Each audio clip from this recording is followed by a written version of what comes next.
This is the 101 Deceptive Faces of Brahma Kumaris Raja Yoga Meditation Center. Hi, I'm Whisperer Robert Chen, the host of Saving 72 Virgins, and also the co-founder of Brahma Kumaris Malaysia.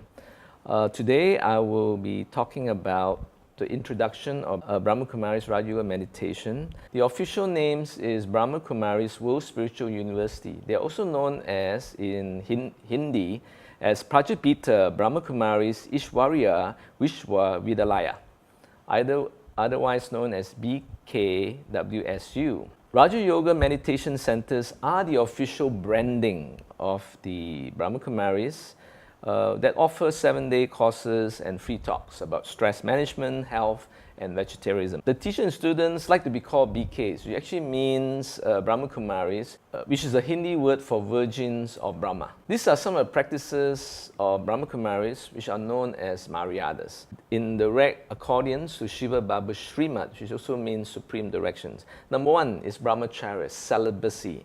That means for very serious students and couples, there's no sex, period.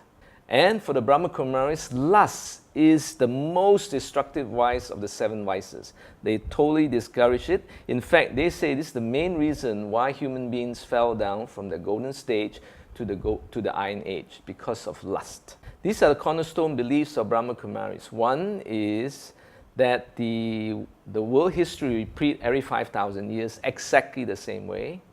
Another is Shiva Baba is the Supreme Soul. According to Shiva Baba, he enters Brahma Baba every 5,000 years at the start of Confluence Age. Please note, do not confuse Shiva Baba with Shiva, who is a Hindu god. The Confluence Age is supposed to last 100 years, and 50 years into Iron Age, which is called Kali Yuga, and 50 years into Golden Age, which is called Sat Yuga. The Confluence Age is supposed to have started in 1936. The end of the world was predicted by Shiva Baba to have happened in 1986, but we all know it didn't happen. According to Shiva Baba, the end of the world is through 3 ways: through natural disasters, through civil wars, and the third, to nuclear war between Russia and United States. But so far we know it's not happened, and it will never happen.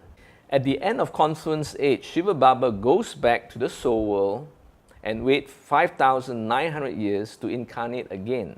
Brahma Baba, on the other hand, will incarnate as baby Krishna, or also called Adi Dev, which is called the first man on earth, Adam, the first man on earth. So when Krishna becomes an adult, he becomes Narayan and marries Lakshmi. So this is, according to Shiva Baba, the first queen and king of Golden Age. According to Shiva Baba, humans start in the purest form in the Golden Age, and they are known as pure deities. There are no vices, there's nothing at all. In fact, there's no sex. Shiva Baba believes in Golden Age that human beings will reproduce through pure yoga power, just by looking. And there's no sex. And he also believed that the Golden Age, all animals will be vegetarian. We know that it's not possible, because that is not what evolution says. Some more facts and cornerstone beliefs of Shiva Baba is, Brahma Baba died in 18 January 1969. So they become a combined form, which is then called the twin souls of Bab, Dada. Bab means father, Dada means brother. So they became a combined form, and from 1969 onwards, it came to a second chariot called Daddy Gulzar since 1969. And she is now the current and the last chariot of Shiva Baba and Brahma Baba, the twin souls. Okay, let's talk about the different types of BK students. One, there is an organized BK religion hierarchy, which I will state it in my website and in the blog. I will go down the whole hierarchy from the most senior to the most junior type of students. So the second one is surrendered BK sisters. Usually they are Indian sisters from India who have given up their worldly living and their families to be 100% with Gyan, and Gyan meaning knowledge, and they are fully dedicated sisters. Usually happen only with Indian sisters, not anyone else.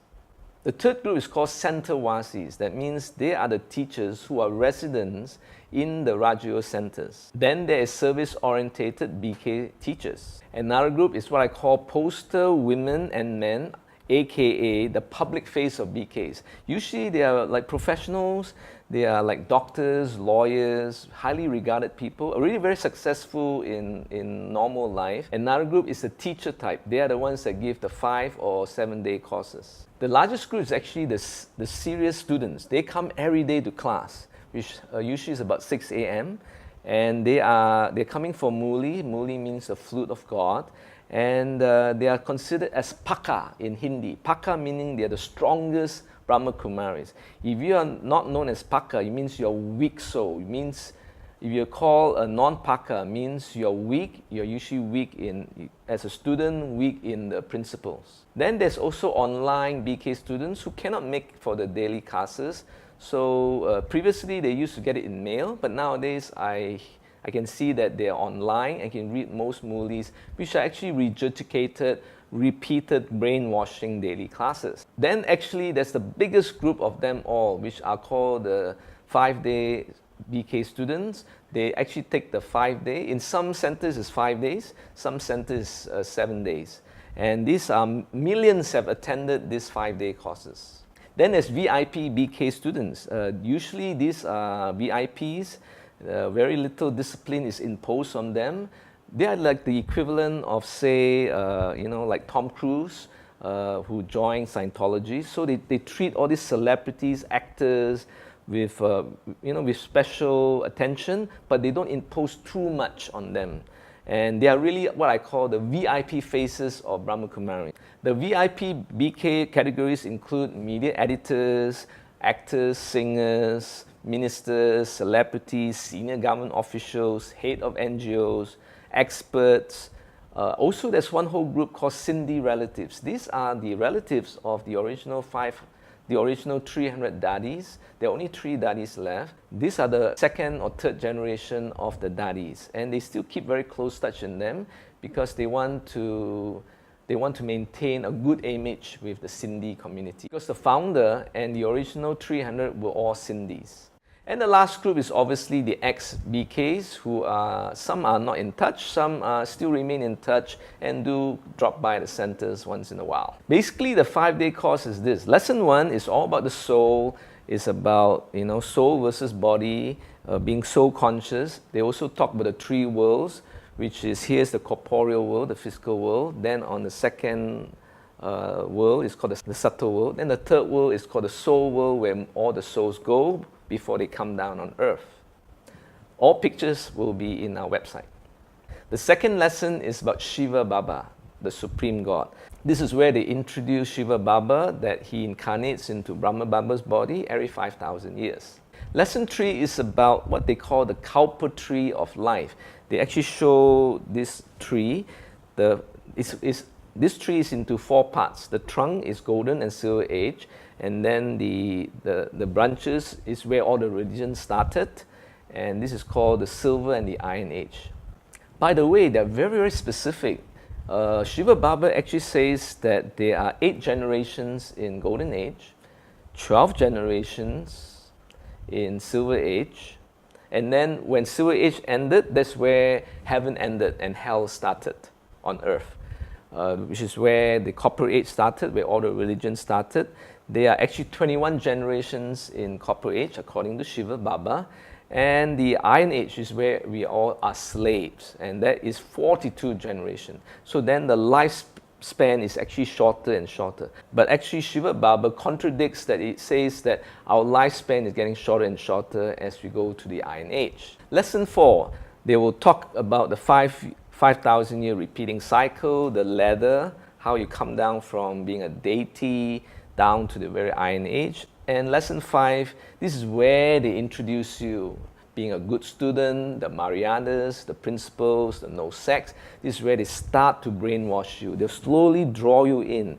Now they will test you how receptive you are. If you're totally resisting everything, they will back off. They're well trained to know how to deal with each type of student, how far they can push. If they can push as much as they can, they will push as much as they can. depending on how receptive you are. Let's talk about hierarchy within the Brahma Kumaris. There are three types of hierarchies. The first one is actually about the Confluence Age. Of course, Shiva Baba is the most supreme. He's the number one in the hierarchy. The second one is Brahma Baba. The third one is Saraswati. Saraswati and Brahma Baba started the Brahma Kumaris in 1936. Then they have this belief that, a lot of rosaries are 108. So they believe that this 108, the rosary that Hindus count the rosaries on, are the most pure and most highest status of the Brahma Kumaris. And out of that, there are 8. It's actually even depicted in their posters in the 7-day course. The next level is the first co-administrative heads, which is, the first one is Daddy Prakash Mani, who died in 2007. And then the second batch of co-administrative heads is Daddy Janki, and Daddy Goza, and Daddy Ratan Mohini. The current administrative head is Daddy Janki. She's now 101 years old. The second type of hierarchy is in Golden Age and Silver Age. In Golden Age, Narayan and Lakshmi are 8 pairs of kings and queens of Golden Age. Very simple. And then in Silver Age is Rama and Sita. This is actually in the Ramayana and the Bhagavad Gita. They actually mix all these Hindu beliefs into their own twisted Shiva Baba teachings. The third hierarchy is very interesting. They even rank world religions in hierarchy. The older the religion, they all said that religions all started 2,500 years ago. But we all know there are many other religions like the Egyptian religion, which is way even 4,000 or 5,000 years, including some of the Chinese beliefs. They only cherry-pick the major religions like Hinduism, Jainism, Judaism, Buddhism, Christianity, Islam, Sikhism, and Baha'i faith. So the older the religion, the purer and more higher status is the religion. Why do they rank it this way is Shiva Baba believed that as the 5,000 year goes down to the Iron Age, the more impure and impure and pure we become. So therefore, if a religion appears later like Islam, it will be a lesser purer religion, according to Shiva Baba. So what are benefits that are being brainwashed and promoted by the Brahma Kumaris? Number one, donation to the yagya, or they call it the institution, will be directly rewarded in the Golden Age. So therefore, they actually say, the more you give now in this Confluence Age, you will get 10,000 times more in the Golden Age. So that's why a lot of people give all their money, their property to, because this is the end of the world, to the Brahma Kumaris. Some people have asked me about Tom, that he was kicked out of the center. So how does one get kicked out of the Brahma Kumaris center? Basically, it's like this. The higher you are, the bigger you fall. The higher you are, the bigger the scandal is. So if you do a very bad scandal, you'll be ostracized and you'll be kicked out. And especially related to Maryadas. Like, for instance, falling in love with another BK is a no-no. Biggest sin of all. They will frown on it. Say compared to the Munis, they actually encourage marriage. And the Munis, they have mass marriages, but Brahma Kumaris is the exact opposite. They don't encourage marriages. They don't encourage sex. They don't encourage couples. Another point is this. In India, they have a system where it's Indian surrendered sisters. But in the West and Asia that is not in India, they actually discourage this practice. They actually want everyone to have full-time jobs, because you know why? You can give money and income. In my case, I was a center in charge. I gave 50% of all my income to the Brahma Kumaris. Now, if you do not bring in income, they will frown on you. And this is what happened with Brother Tom. He was kicked out because he was not contributing in terms of income. He was not really working, and therefore he was thrown out by Dr. Nirmala in Melbourne, left in the cold. So this is what happens to you when you don't contribute anymore. They will throw you out, and everything you've done for years will be out of the window. You will be ostracized, and you will not be cared for. They will just curse you. In fact, they even say you're Shudra, you're the worst of the worst, that you're not even worth thinking. They will not rescue you. They will not help you. You will be left in the cold.